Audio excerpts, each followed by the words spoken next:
Prestasi. Kembali lagi di Planner Talk bersama saya Ajeng Gibi Syafitri, dan saat ini telah hadir salah satu juri dari bidang usaha lainnya atau lintas usaha dan budidaya. Nah, saat ini telah hadir Bapak Sony dan mari kita sapa. Halo Pak, selamat pagi. Halo, selamat pagi Mbak, apa kabar? Baik, Bapak gimana kabarnya? Alhamdulillah selalu selamat. Oke, baik. Terima kasih Bapak telah hadir di sini, dan juga Bapak boleh menyapa Sobat Prestasi. Mungkin di sini kan ada Sobat Prestasi yang baru mengikuti Fiksi nih Kak. Nah, silakan Bapak untuk memperkenalkan diri. Halo semua Sobat Prestasi, saya Sony Rustiadi. Saya dari Sekolah Bisnis dan Manajemen Institut Teknologi Bandung. Bersama saya ada 3 juri lainnya yang sangat-sangat hebat. Ada Bapak Dr. Pindi Setiawan dari Fakultas Seni Rupa dan Desain Institut Teknologi Bandung. Ada Pak Vicky Satari, beliau adalah staf ahli dari Menteri Koperasi dan UKM. Serta ada yang luar biasa, Ibu Wulan Ayodia sebagai entrepreneur ulung Indonesia. Oke Pak, mari kita bahas sedikit informasi atau Bapak ingin memberikan arahan apa sih terkait tentang penilaian dan juga expo khususnya di bidang usaha lainnya. Silakan Pak. Terima kasih Mbak. Oke.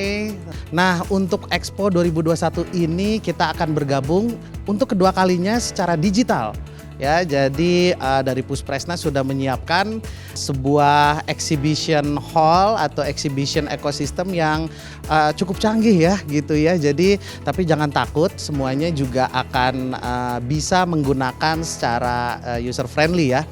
Ada beberapa hal yang teman-teman harus siapkan nih dari kami yang perlu kita bahas pada kesempatan ini, yaitu bahwa teman-teman kita akan menjuri 3 rubrik untuk para finalis budidaya dan lintas usaha ini. Yang pertama tentu adalah dari tampilan stand nanti ya.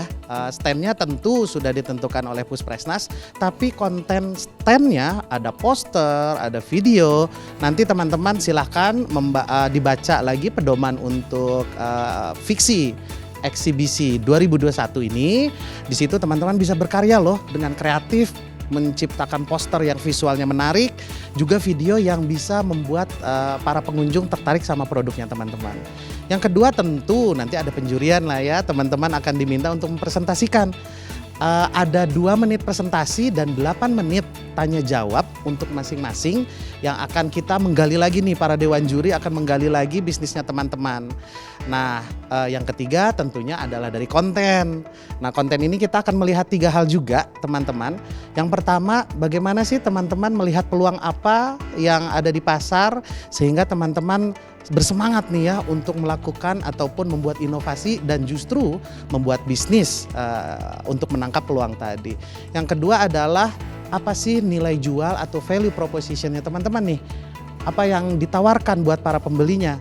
Apakah itu adalah harga yang lebih kompetitif, apakah itu adalah kualitas produk yang bagus, apakah itu adalah produk yang inovatif belum pernah ada sebelumnya. Nah, silahkan teman-teman coba persiapkan apa nih yang bisa digali oleh para juri di penjurian nanti. Dan yang ketiga tentunya kita ingin melihat nih, betul nggak sih ada potensi pasarnya dan rencana pertumbuhan teman-teman untuk menangkap potensi pasar tadi. Tentu kalau namanya bisnis, namanya wirausaha, kita nggak mau tidak tumbuh kan ya. Nah, itu yang akan kita gali saat nanti presentasinya teman-teman.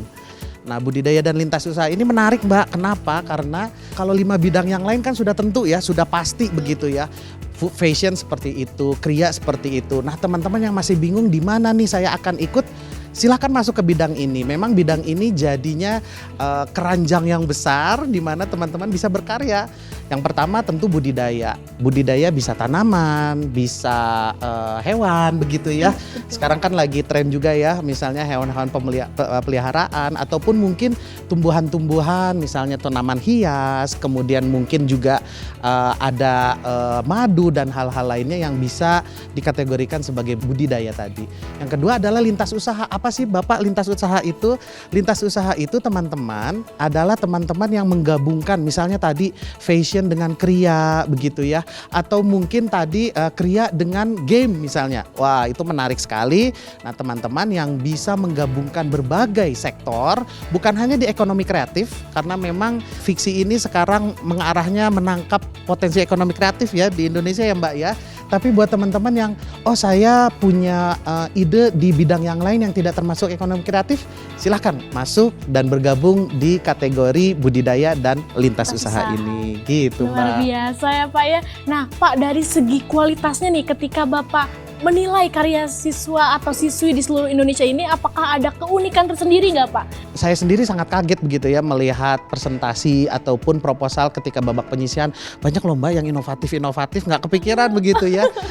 Misalkan adalah memberdayakan sumber daya yang sebelumnya tidak terfikirkan ya.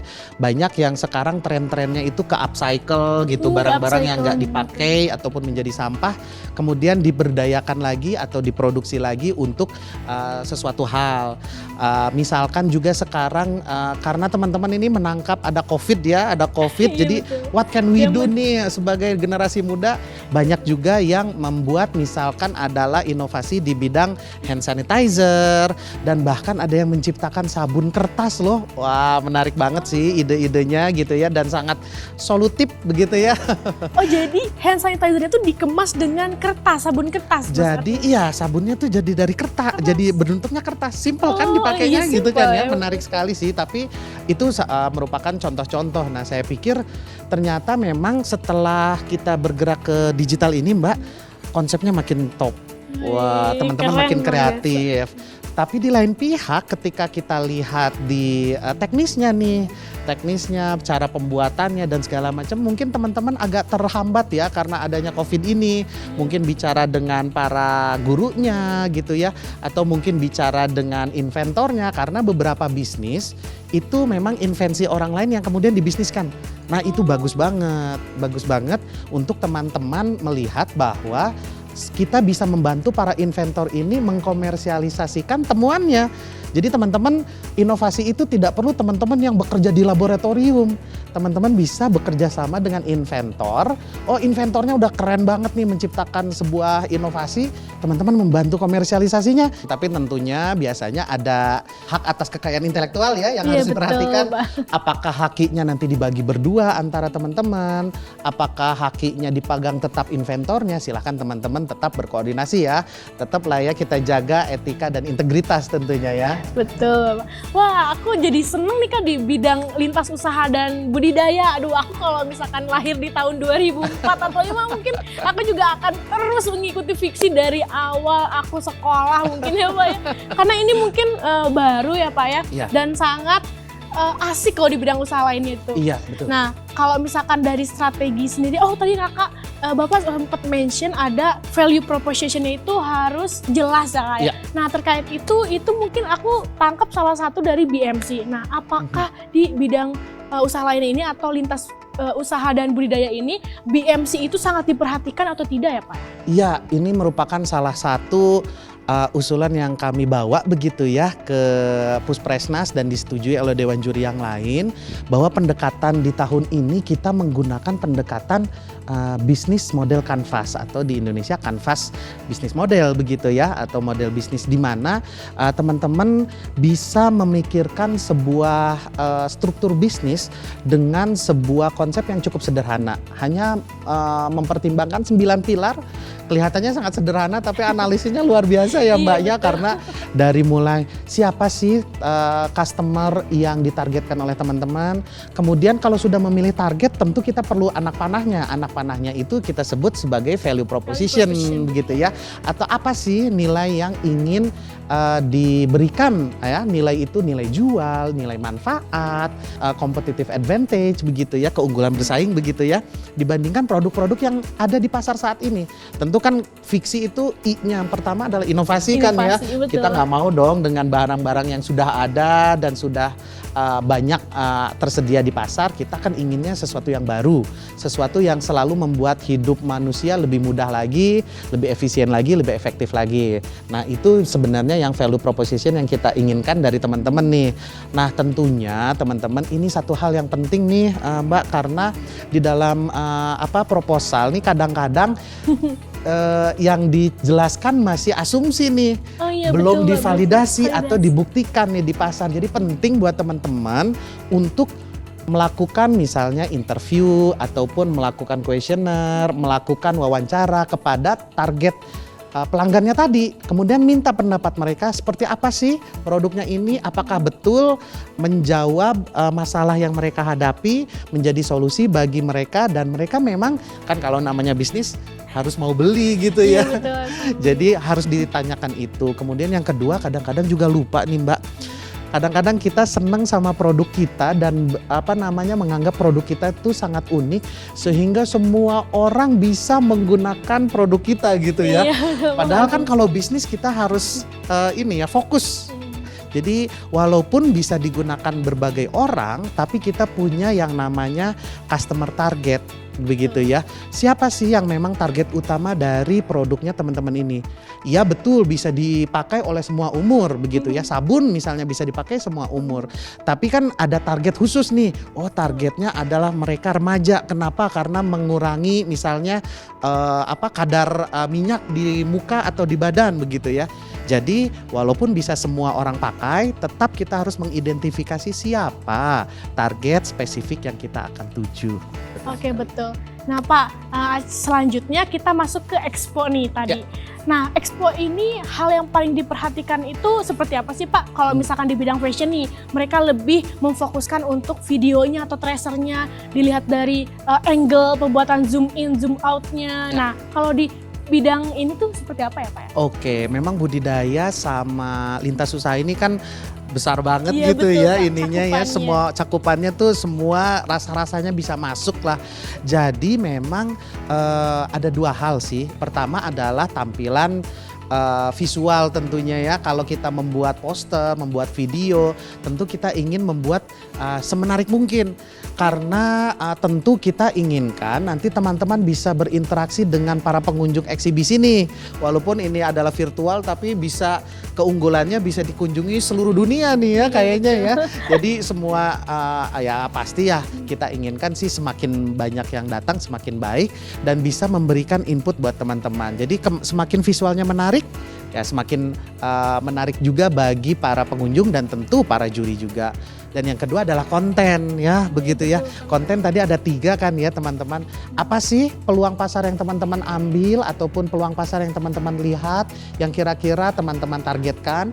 Kemudian yang kedua ya tadi ya nilai jualnya apa sih, nilai kompetitifnya tuh apa sih sehingga produknya teman-teman tuh misalnya ada produk yang mirip-mirip produk teman-teman yang akan dipilih oleh pasar gitu ya, oleh para pelanggan. Dan yang ketiga tentunya gimana nih growth potensialnya nih, potensi kedepannya seperti apa dan bagaimana rencana teman-teman menangkap growth tadi.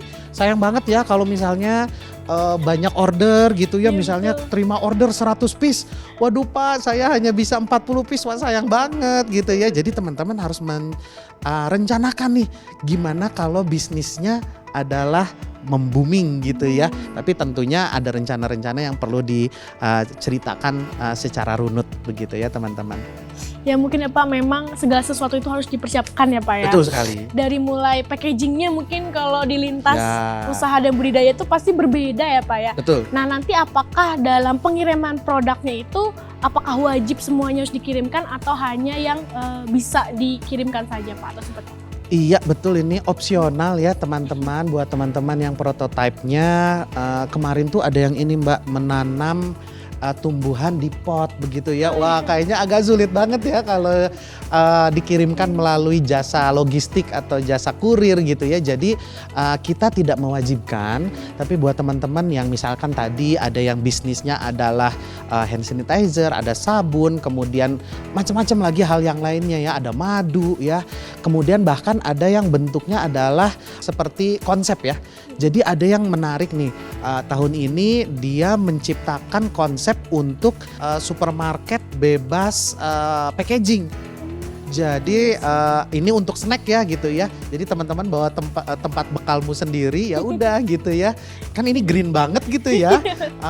Nah ini kan kalau konsep agak sulit. Gimana masa dibawa tokonya Pak ke Jakarta atau ke Bandung gitu ya? Nggak mungkin. Nah teman-teman untuk yang tahun ini teman-teman ada kemungkinan juga mengirimkan prototipe bersifat 2 dimensi. Apa itu 2 dimensi? Mungkin teman-teman bisa ceritakan nih dengan storyboard, dengan visual digital begitu ya. Oh, nanti customer masuk ke supermarket saya, kemudian membawa tempat untuk snacknya sendiri, menimbang, kemudian membayar. Jadi diceritakan saja customer journey-nya dengan visual. Buat teman-teman yang juga menciptakan barang, bisa juga teman-teman memasukkannya dalam bentuk blueprint. Blueprint itu apa? Mungkin kalau ilustrasinya, kalau teman-teman membangun rumah, itu kan ada gambar sketsanya ya. Gitu ya.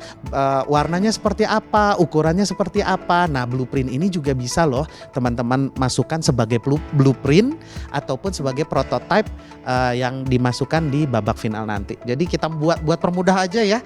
Kalau ada yang mudah, kenapa harus dipersulit? Ayo, makanya gabung dengan Fiksi 2021, dan tentunya kalau yang terlambat 2022 masih ada loh, gitu ya. Iya betul. Bapak mungkin untuk segmen terakhir nih, Bapak boleh memberikan tips dan trik atau motivasi untuk sobat prestasi yang memilih di bidang lintas usaha dan budidaya ini untuk terus meningkatkan semangat berwirausaha khususnya. Silakan. Siap. Terima kasih Mbak, dan tentu buat sobat prestasi, Fiksi itu merupakan kesempatan luar biasa dari Pusat Prestasi Nasional dan Kementerian untuk memberikan ruang sebebas-bebasnya buat teman-teman berkreasi. Khususnya untuk kami di bidang atau kategori budidaya dan lintas usaha, ini merupakan sangat luas range-nya ya. Jadi teman-teman yang ragu untuk masuk ke 5 bidang lainnya yang sangat spesifik, silakan bergabung dengan kami di kategori budidaya dan lintas usaha ini. Sebagai generasi muda nih teman-teman, ayo gunakan waktumu untuk mempersiapkan masa depanmu. Karena dengan adanya pandemi ini kita tidak melihatnya sebagai sebuah masalah atau tantangan, justru menjadi sebuah kesempatan untuk kita berkreasi lagi.